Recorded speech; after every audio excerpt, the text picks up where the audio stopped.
Oke, kita lanjut ke bagian OVA REST API ya, teman-teman. Aku yakin di sini teman-teman pasti tambah bingung ya. Karena kalau kita lihat lagi di tutorial PHP OOP 1, 2, dan 3, kita kan nggak bikin API sama sekali ya. Terus tiba-tiba di sini ada satu lagi playlist REST API. Aku yakin sih teman-teman seharusnya muncul ya pertanyaan itu ya. Kapan sih kita harus membuat REST API di dalam website kita atau di backend website kita gitu ya? Sebenarnya simple ya. Di sini udah ada 4 poin. Yang pertama adalah jika ruang lingkup aplikasi besar. 2, jika ingin bisa diakses oleh aplikasi pihak lain. Kemudian jika ingin membuat website dengan arsitektur microservice atau jika diminta oleh klien. Ya, nomor 4 mah udah nggak bisa diganggu-gugat ya. Ibaratnya udah mutlak lah. Oke, sekarang kita bahas dulu nomor 3 ya, sekaligus penjelasan sedikit tentang microservice ya. Sedikit aja, nggak bakal banyak, karena kalau dibahas terlalu dalam, bisa panjang banget. Jadi yang pertama adalah, apa itu microservice? Microservice adalah arsitektur pengembangan aplikasi pecahan dari sebuah aplikasi yang memiliki perannya masing-masing. Jadi katakanlah di tutorial PHP OOP 3, kita bikin sebuah CRUD aplikasi manajemen nilai ya untuk guru sama muridnya gitu kan. Sederhananya seperti itulah ya. Terus di sana prosesnya kan jadi satu semua ya di dalam satu server itu ya. Kita bikin siswa, kita bikin kelas, kita bikin absen, nilai, ya itu kan di dalam satu server semua ya. Nah, itu disebut dengan arsitektur monolit. Jadi memang biasanya orang zaman dulu bikin website atau bikin aplikasi website itu udah pasti monolit. Semuanya dicampur di satu server. Nah, sekitar tahun 2005 ke atas mulai muncul microservice. Dan setelah muncul microservice, akhirnya sekarang mulai ada pilihan selain monolit. Jika memang poin ke 1, 2, dan 3 terpenuhi di project website teman-teman, maka sebaiknya teman-teman menerapkan REST API. Tapi kalau misalkan enggak, ya nggak perlu menerapkan REST API gitu. Nggak masalah. Jadi mau tetap monolit kayak di tutorial PHP OOP 3, itu nggak masalah. Kalau mau dibikin REST API, kayak di playlist REST API ya, di bagian episode terakhir sebelum OVA, itu juga nggak masalah. Balik lagi ke kebutuhan project masing-masing. Karena monolit dan microservice itu sebetulnya ada positif dan negatifnya. Mungkin itu kita bahas nanti ya, untuk kekurangan dan kelebihan microservice sama monolit ya. Sekarang kita bahas dulu terkait pertanyaan baru. Saya yakin di sini teman-teman mulai muncul pertanyaan baru. Apakah ketika kita menerapkan REST API, harus menerapkan arsitektur microservice? Jawabannya adalah, ya enggak juga.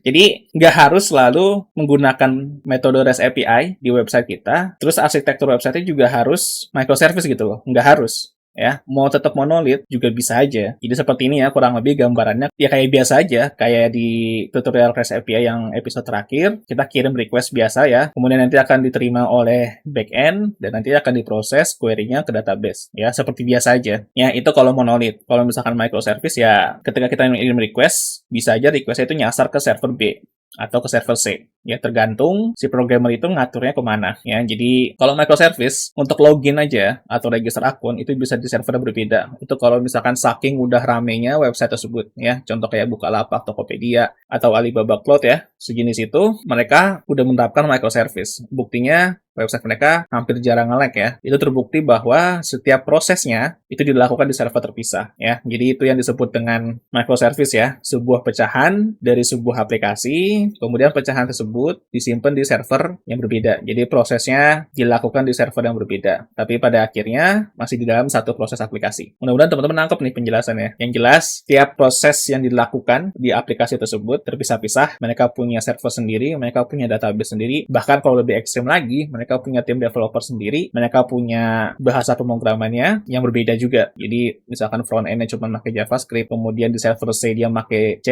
kemudian di server B dia pakai Node.js, ya itu beneran terjadi dan itu beneran seperti itu, kurang lebih implementasi microservice. Itu kalau misalkan sudah ekstrim banget. Tapi ya itu dia yang jadi sebuah kelemahan dari sebuah microservice. Kalau kita bahas, seperti tadi aku bilang, tiap server dia punya teknologinya sendiri, dia punya tim developernya sendiri, dia punya database sendiri, otomatis biayanya jauh lebih mahal. Karena dia harus punya karyawan yang lebih banyak, dia punya server yang lebih banyak, otomatis pengeluaran untuk gaji sama sewa servernya bertambah ya. Ini sekaligus sebagai pengantar membahas tentang kelebihan dan kekurangan monolit dan microservice ya. Nah, tapi keuntungannya microservice adalah maintenance hanya mematikan beberapa layanan. Jadi misalkan contoh, misalkan ada user lagi belanja gitu ya, di server C gitu kan, lagi pilih-pilih barang, nanti dia bakal check out, kemudian bayar di server D gitu kan. Tapi server B-nya lagi maintenance nih, berarti otomatis yang nggak bisa login atau yang nggak bisa register hanya user yang belum melakukan login atau register gitu kan. Nah, yang sudah melakukan login atau yang sudah punya akun ibaratnya, dia masih bisa tetap belanja kayak biasanya gitu loh. Karena yang mati hanya server B aja. Sementara server C,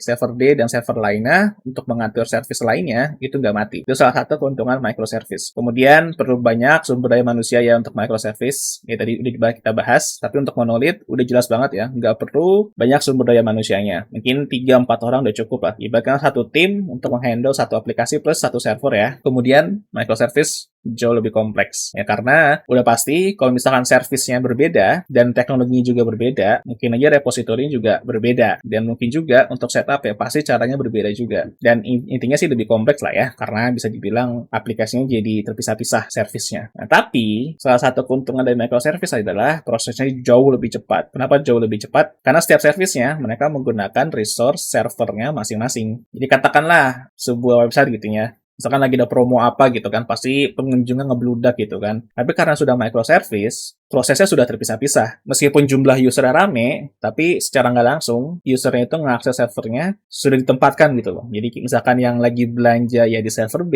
yang baru datang, baru login itu lagi ada di server A, kemudian yang udah selesai belanja, kemudian mau check out, mau bayar, mau apa segala macam di server D, cuma mau ngecek barang yang udah dikeranjang di server E, jadinya semuanya lancar, nggak ada kendala di mana server pengunjungnya itu ngebludak gitu loh, karena mereka sudah punya tempat berinteraksi dengan servisnya masing-masing gitu loh. Meskipun server A ini bersifatnya front end ya, pasti kan bisa dibilang numpuk semua ya di server A ya. Tapi kan server A ini sifatnya nggak ada ngirim query. Dia hanya ibaratnya nampung untuk menampilkan HTML atau front end-nya gitu ya. Kemudian nanti ketika user klik, baru dia akan mengirimkan request. Ya selama spesifikasi servernya mumpuni, dan memang pengunjungnya itu nggak sampai menghancurkan spesifikasi servernya, ya front end ini aku yakin aman sih. Dan aku yakin baik-baik aja, karena biasanya memang untuk UI itu cuma disediakan satu doang ya. Dia akan request ke server B, server C, server A, dan seterusnya sesuai dari permintaan klien. Jadi kurang lebih keuntungan microservice prosesnya jauh lebih cepat karena ini ya. Mereka punya servernya masing-masing dan akhirnya tidak ada istilah overload. Kalau monolith udah jelas ya, prosesnya cenderung lebih lambat karena memang monolith itu hanya satu server, beda dengan microservice yang servernya banyak. Oke, itu untuk pembahasan nomor 1 sama nomor 3. Sekarang jika ingin bisa diakses oleh aplikasi pihak lain.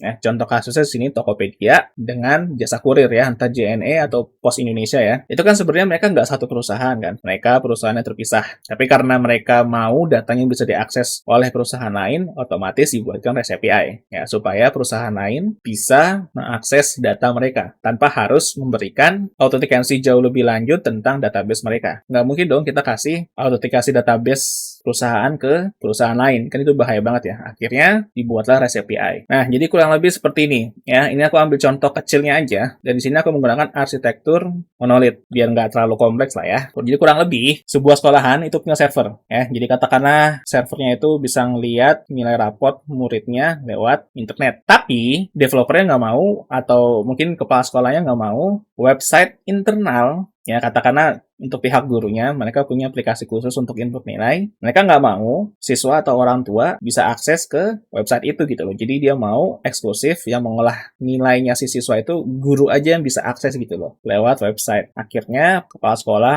request ke tim developernya, bikinin dong aplikasi di HP gitu. Nanti bisa ngakses data yang ada di server sekolah kita, supaya nanti siswa sama orang tua punya jalan masuknya sendiri kalau mau nilai. Kurang lebih contoh kasus seperti itu ya. Dan akhirnya dibuatkanlah REST API oleh tim developernya di server sekolah tersebut. Dan terjadilah implementasi REST API di aplikasi sekolah tersebut ya, aplikasi manajemen nilai gurunya lah ya. Dan akhirnya siswa dan orang tua bisa mengakses data yang sudah ditentukan REST API-nya oleh pihak developer ya, data sekolahan ya ini maksudnya, lewat aplikasi front-end mobile-nya. Entah itu Android Studio atau Flutter, yang jelas sekarang sudah ada aplikasi mobile-nya yang bisa digunakan oleh siswa dan orang tua. Intinya pihak yang di luar sekolah ya jatuhnya ya, kapanpun dan dimanapun mereka bisa akses tanpa harus mengetahui autentikasi database-nya sekolah. Nah, jadi itu kurang lebih contoh untuk jika ingin bisa diakses oleh aplikasi lain. Dan selain itu juga REST API juga bisa dijadikan bisnis ya. Jadi kalau misalkan teman-teman mau bikin REST API publik tapi dikasih limitasi ya, katakanlah setiap menitnya cuma bisa akses 5 atau 4 kali. Ketika nanti jadi premium, dia bisa akses secara unlimited. Oke, jadi itu ya untuk penjelasan tentang kapan harus menggunakan REST API ya.